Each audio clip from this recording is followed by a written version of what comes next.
dari kelompok 2 akan melaporkan hasil pengamatan praktikum 3. Kami dari anggota kelompok 2, saya sendiri Fatia Turistia, Jamila Lubis, Naslina Mubita, dan Haurani Fastutia. Tujuan praktikum. Pada praktikum ini, tujuan kami adalah membuktikan bahwa sistem organ tubuh manusia bekerja secara terpadu. Melalui beberapa percobaan, kami mengamati bagaimana sistem peredaran darah, sistem rangka, dan sistem pernapasan saling berhubungan dalam menjaga fungsi tubuh manusia. Proses sistem peredaran darah.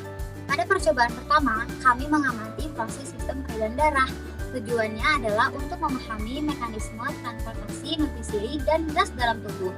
Melalui simulasi ini, kami mencoba melihat bagaimana darah bergerak dari jantung menuju seluruh tubuh dan kembali lagi ke jantung.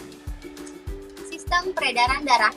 Untuk simulasi ini, kami menggunakan rem botol yang mewakili bilik kiri, bilik kanan, serambi kiri, serambi kanan, paru-paru, dan seluruh tubuh.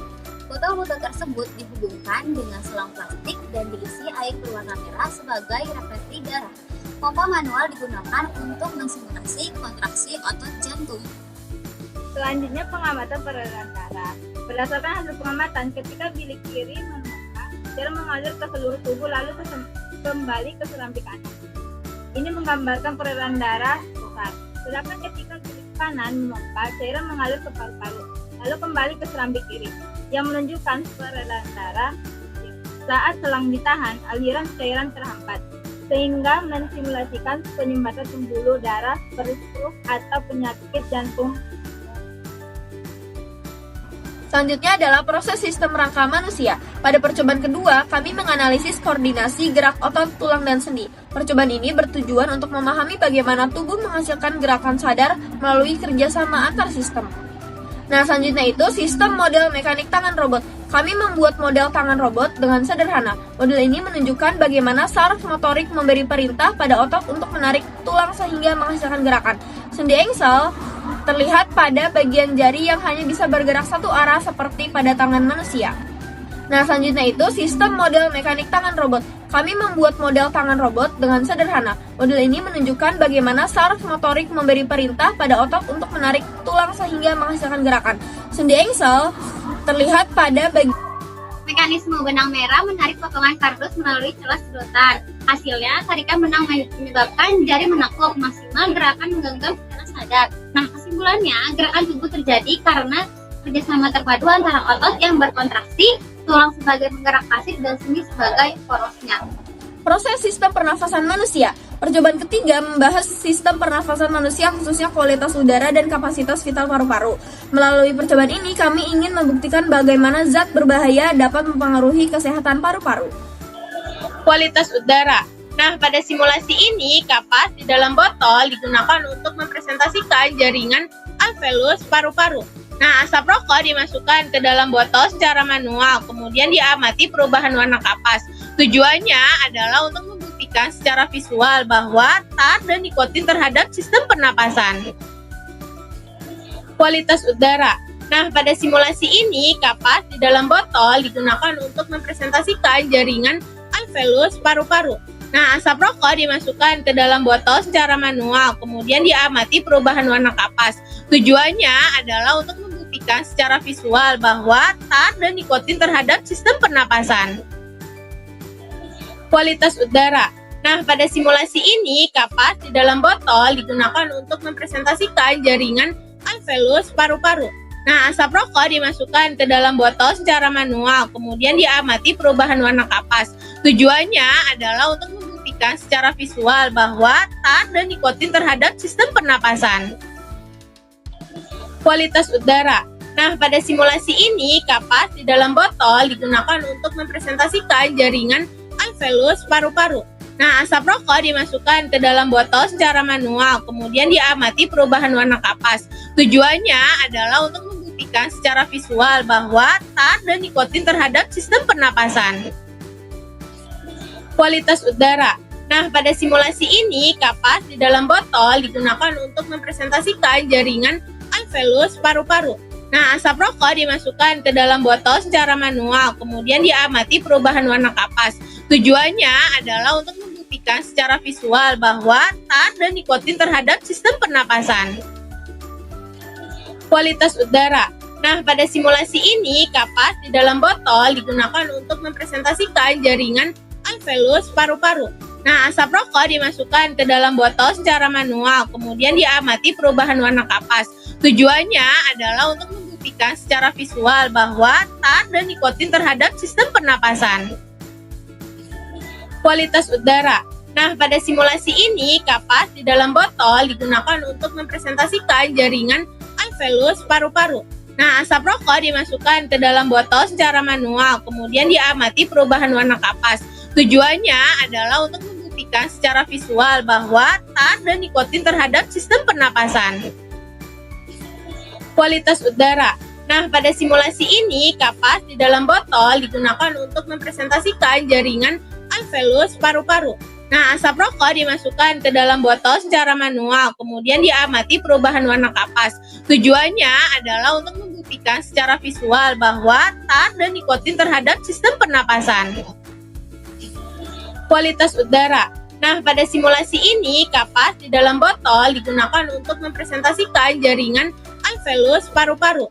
Nah, asap rokok dimasukkan ke dalam botol secara manual, kemudian diamati perubahan warna kapas. Tujuannya adalah untuk membuktikan secara visual bahwa tar dan nikotin terhadap sistem pernapasan. Kualitas udara. Nah, pada simulasi ini, kapas di dalam botol digunakan untuk mempresentasikan jaringan alveolus paru-paru. Nah, asap rokok dimasukkan ke dalam botol secara manual, kemudian diamati perubahan warna kapas. Tujuannya adalah untuk membuktikan secara visual bahwa tar dan nikotin terhadap sistem pernapasan. Kualitas udara. Nah, pada simulasi ini, kapas di dalam botol digunakan untuk mempresentasikan jaringan alveolus paru-paru. Nah, asap rokok dimasukkan ke dalam botol secara manual, kemudian diamati perubahan warna kapas. Tujuannya adalah untuk membuktikan secara visual bahwa tar dan nikotin terhadap sistem pernapasan. Kualitas udara. Nah, pada simulasi ini, kapas di dalam botol digunakan untuk mempresentasikan jaringan alveolus paru-paru. Nah, asap rokok dimasukkan ke dalam botol secara manual, kemudian diamati perubahan warna kapas. Tujuannya adalah untuk membuktikan secara visual bahwa tar dan nikotin terhadap sistem pernapasan. Kualitas udara. Nah, pada simulasi ini, kapas di dalam botol digunakan untuk mempresentasikan jaringan alveolus paru-paru. Nah, asap rokok dimasukkan ke dalam botol secara manual, kemudian diamati perubahan warna kapas. Tujuannya adalah untuk membuktikan secara visual bahwa tar dan nikotin terhadap sistem pernapasan. Kualitas udara. Nah, pada simulasi ini, kapas di dalam botol digunakan untuk mempresentasikan jaringan alveolus paru-paru. Nah, asap rokok dimasukkan ke dalam botol secara manual, kemudian diamati perubahan warna kapas. Tujuannya adalah untuk membuktikan secara visual bahwa tar dan nikotin terhadap sistem pernapasan. Kualitas udara. Nah, pada simulasi ini, kapas di dalam botol digunakan untuk mempresentasikan jaringan alveolus paru-paru. Nah, asap rokok dimasukkan ke dalam botol secara manual, kemudian diamati perubahan warna kapas. Tujuannya adalah untuk membuktikan secara visual bahwa tar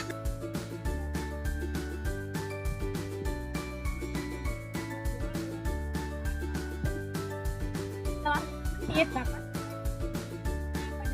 10 hingga 15 warna kapas menjadi kuning pekat dan keruh. Hal ini menunjukkan adanya akumulasi zat berbahaya dari asap rokok yang dapat merusak jaringan paru-paru. Selanjutnya, pengukuran kapasitas udara paru-paru. Selanjutnya, kami mengukur kapasitas udara paru-paru menggunakan metode spirometri sederhana. Pengukuran dilakukan dengan teknik pergeseran air dalam galon untuk mengetahui volume maksimal hembusan napas. Selanjutnya, metode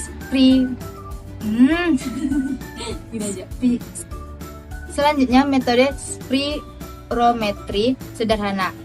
Variabel yang diamati dalam pengukuran ini meliputi perbedaan jenis kelamin, yaitu laki-laki dan perempuan, serta kondisi tubuh saat istirahat dan setelah aktivitas fisik. Selanjutnya, hasil kapasitas paru. Hasil pengukuran menunjukkan bahwa hasil kapasitas paru. paru-paru. Hasil pengukuran menunjukkan bahwa kapasitas paru-paru meningkat setelah aktivitas fisik. Wanita saat istirahat memiliki kapasitas 1,0 liter, sedangkan setelah lari meningkat menjadi 2 liter. Nah, laki-laki saat istirahat memiliki kapasitas 2 liter dan meningkat menjadi 2,5 liter setelah berlari. Dari hasil ini dapat disimpulkan bahwa aktivitas fisik meningkatkan kapasitas paru-paru karena kebutuhan oksigen sel meningkat. Hal ini memicu paru-paru bekerja lebih efisien untuk memenuhi kebutuhan tubuh. Kesulitan dan kendala saat praktik pengamatan. Selama praktikum kami menghadapi beberapa kendala, yaitu pada simulasi peredaran darah, sambungan selang sering bocor. Nah, pada tangan robot atau sedotan harusnya sangat presisi. Nah, pada uji asap rokok sulit menjaga tekanan tetap konsisten. Sedangkan pada pengukuran kapasitas paru-paru cukup sulit membalikkan galon tanpa memasukkan ke udara. Kesimpulan, berdasarkan seluruh praktikum kami menyimpulkan bahwa sistem organ tubuh manusia bekerja secara sinergis. Kelancaran peredaran darah, koordinasi otot rangka, dan fungsi pernapasan yang optimal sangat penting bagi kesehatan tubuh. Selain itu, faktor lingkungan dan gaya hidup sangat mempengaruhi kesehatan